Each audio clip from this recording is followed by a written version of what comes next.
Islwane is the Zulu word for it, but to simply put it, it's any kind of spiritual animal that has been sent to you, right, with evil intention. Okay, it is a form of uktagat. Okay, but someone can send Islwane to you or to your house, or like I spoke about last week, you can find it already there in the property. Some people bring inyanga izithi no ngizobethela or ngizofaka abantu abadala, and then in actual fact bakufakela Islwane. Right? The Back2Sender concept teaches that every power that uses magic and witchcraft in order to suppress human prosperity must be returned back to haunt and destroy those who have sent it in the first place. This is Bisrat for Africa, a channel dedicated to giving you Christian commentary on religious and spiritual matters. So today's video is going to be looking at the concept of Back2Sender. So if you're not familiar with this concept, we're going to get into the video, and I think the people on the video can better explain to us what the Back2Sender concept is, but also concepts that lead to that concept as well. So let's watch our video and then we're going to get into it. Petrina Maseru says, is it advisable to get Islwane to go back to the sender after suffering? Well, there's kind of in the genre of the return to sender question. Is it advisable? There's not really a choice. There's no option, right? Islwane needs to go somewhere. It's either going to be with you or with them. So when you stop it from coming to your place, right, it's inevitably going to go back to them.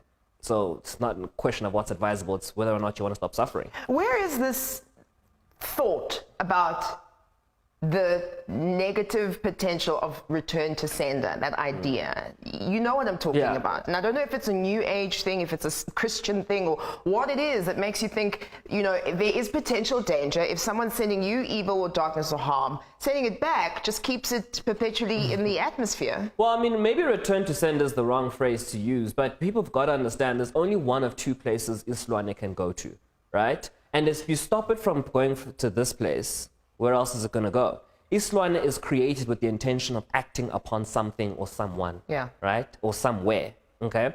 And once you've stopped it here, it's going to have to act somewhere else. So return to sender isn't something that we intentionally want to do, but it's an inevitable result of dealing with the problem. So Usiyam Kize is the CEO of the Umsamo Institute. He's a scholar of African spirituality. He's a researcher. And he's somebody who's very well versed on matters of African spirituality. And I respect what he does in terms of his research. And so he knows what he's talking about. This is not somebody who is second guessing what he's talking about. And so what we have here is him explaining in the video what Islwane is. Now, for those of you who didn't understand when he was explaining it, Islwane is something that somebody sends to your house. And now he's saying that sometimes even people that are supposed to be inyanga, who would say, they're coming to your house to bring the ancestors or to bring protection, could actually be people who are bringing this thing to your house without you knowing it, maybe doing it on behalf of someone else. But essentially, that is sent to your house to destroy you. It's there to destroy your property, and it's a very devastating thing. But now he also goes on to say that the only way that you can deal with it is to send it back to the person that has sent it in the first place.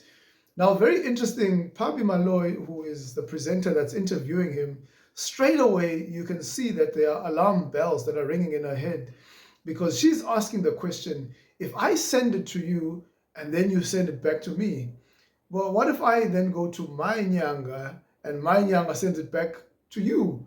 And so what you have is a situation where we're playing almost like tennis with this thing, where I'm sending it to you and you sending it back to me. But the problem is that neither of us are actually getting healed. The problem is not actually getting solved here, but actually what happens is people are getting rich, people are taking money from people, but actually without providing solutions to the problem. Because if your problem is to send it to someone else, then how is the person who is actually trying to heal you different from the one who sent it there in the first place? Because a lot of people will say, no, you know what, that is not African spirituality. The minute you become umtagati, then you're no longer part of our practice. But how different are you from the person who sent it if you're sending it back to someone else because they sent it to someone to destroy them? but you're also sending it back to somebody else to destroy them. Now, of course, the initial person who sent it is wrong, but it's also obviously wrong if you also send it back to the other person, because now, as much as the problem is not with you, but it's with them. Now, Pab Malloy then says, why do I think this is wrong? She asked that question, and she says, is this because of New Age spirituality, or is it because of Christianity? Now, New Age spirituality actually does not have any form of objective morality. In other words, New Age spirituality will never say that is wrong for all of us. New Age spirituality says, if it's wrong for you, it's wrong just for you. If it's wrong for me, it's wrong for me. If it's right for me, it's right for me. It's my truth and your truth. You'll often hear people saying that it's my truth. I interpret what is true, and therefore no one can actually tell me that something is wrong. So of course this is not New Age spirituality. But in Christianity, we know that of course the teaching of Jesus do tell us that we should do unto others as we would have them do to us. In other words, if you don't want to have Islwane living in your house and destroying you, and actually you shouldn't send it to someone else, even if they are the people that sent it. He said, love your neighbors. And he says, pray for those who persecute you. In other words, the person that is trying to destroy me is my enemy. But the teachings of Jesus says, man, to love my enemy means I cannot be happy when I've sent this thing back to them, even though it's no longer with me. And so if I don't want it done to me, why must I do it to someone else? And of course, Jesus, Matthew 22, says, love your neighbor as you love yourself. If you love yourself, will you send Islwane to yourself? Absolutely not. And so you shouldn't send it to your neighbor. Now, a lot of people would assume that this is actually only wrong in Christianity. And that actually couldn't be further from the truth. Because even if when we do an internal critique into African spirituality, you'll realize that this thing is not just true in Christianity, but it's also true in African spirituality as well. It's wrong in African spirituality as well.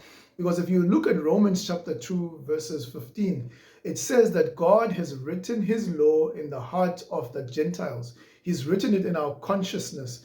In other words, before the law of Moses was ever written down, God had actually imprinted in every human being's heart what his requirements were for us, so that when we do something wrong, like Pabi Malloy, who can feel that this is wrong, she's probably not a Christian, I don't think she's somebody who professes to be a Christian in any way, but she says, why does this feel wrong? And the reason why it feels wrong is because we're able to know what's right and wrong because God has written his law in our hearts. It tells us when we're right, it tells us when we're wrong. It's like the African concept of Ma'at. Now, Ma'at is a beautiful concept, really a moral concept that teaches us to seek justice, to seek harmony with our neighbors, to seek harmony with the world in which we live.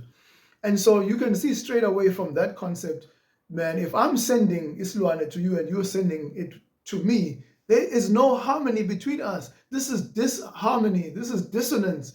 It's almost like if you are in a band playing music with different instruments and everyone playing their own song at the same time, there's this disharmony between my neighbor and myself. So even in that concept, you can see that it is wrong. This concept is wrong even in African spirituality. And of course, in Southern Africa, we have our concept called the concept of Ubuntu, which means I am diminished when you are diminished. You are diminished when I am diminished. All of us are bound together in the bundle of life, that I am because you are and you are because I am. And so even in the concept of Ubuntu, this is completely wrong, because I cannot be happy when you are getting destroyed because I am because you are. We're connected together. We're one community. And so my happiness and your happiness are interlinked. So we can't even blame Christianity for making ourselves think of this as wrong. So how do we reconcile it? And the scholars of African spirituality are telling us that it can only exist with you or with me. Now, is that a real solution? Is that helpful for African people? The other problem I have here is with people who say, come, let me help you deal with the evil that comes from outside. Let me help you with the evil that other people are trying to do to you. but actually never help you to deal with the evil that you also do to other people. They never help you to deal with your heart, the condition of your heart. They never help you deal with things like jealousy, things like envy, things like anger, because that's where the root of all of this is actually coming from. Because we always like to see evil as something that's there. We never actually want to see evil as something that comes from within. A lot of people will say, if we get rid of, white supremacy, if we get rid of, all forms of oppression, then we'll be fine as Black people. As if we do nothing to each other, as if, Africans just only have love for each other. And I know that there are things that are a result of greater oppression. I think those things do traumatize people and actually cause them to act in a way that is not normal. But nonetheless, we are still accountable for what we do to each other.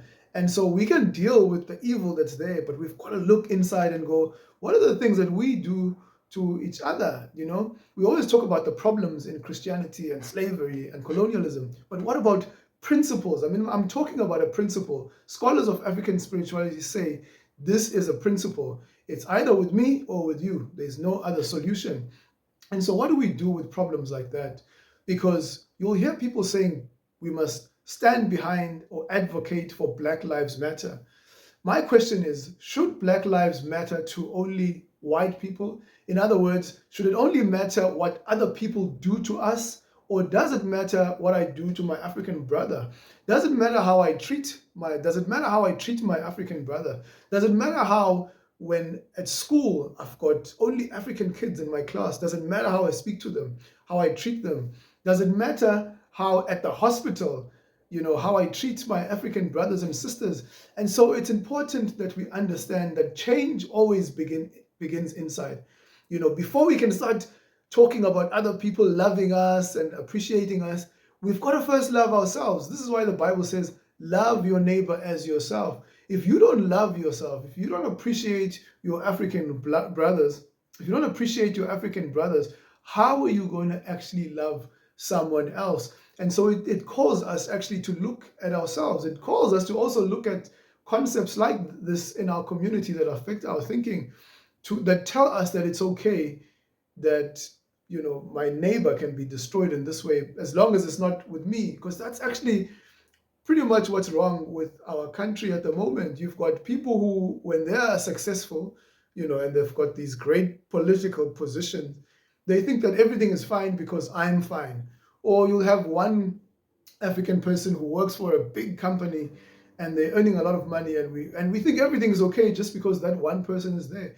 But actually the world is a better place when all of us are prospering. And so we should seek the prosperity of others as much as we seek our own prosperity, because my prosperity is linked to your prosperity as well.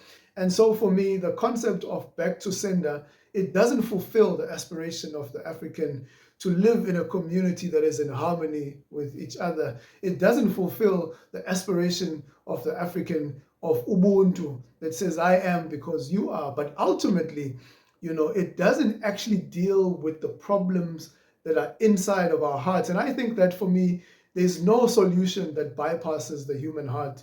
There's no genuine solution that can solve people's problems, that just says, I want to help you from external oppression, but leave the oppression that's in your heart. And I think that if you look at Jesus Christ, you will see somebody who was healing people. He was dealing with the physical suffering of people, but Jesus did not leave the human heart unattended to. He spoke things that are dealing with the human heart. Because if you think about it, all of us agree, we all have a sacred order that must be kept, whether it's Ma'at, whether it's Ubuntu, whether it's the law of Moses. But Jesus Christ, more than anyone else, actually pointed out that all these problems that we have originate in the human heart. That's why he said, the law says you must not murder, but he says murder begins in the heart. The law says, do not commit adultery, but Jesus says it all comes from the heart. And so this is where Christianity for me is a little bit unique. It wants to deliver us and help us from external evil, but at the same time, Jesus Christ comes to deal with the evil that is inside of our hearts.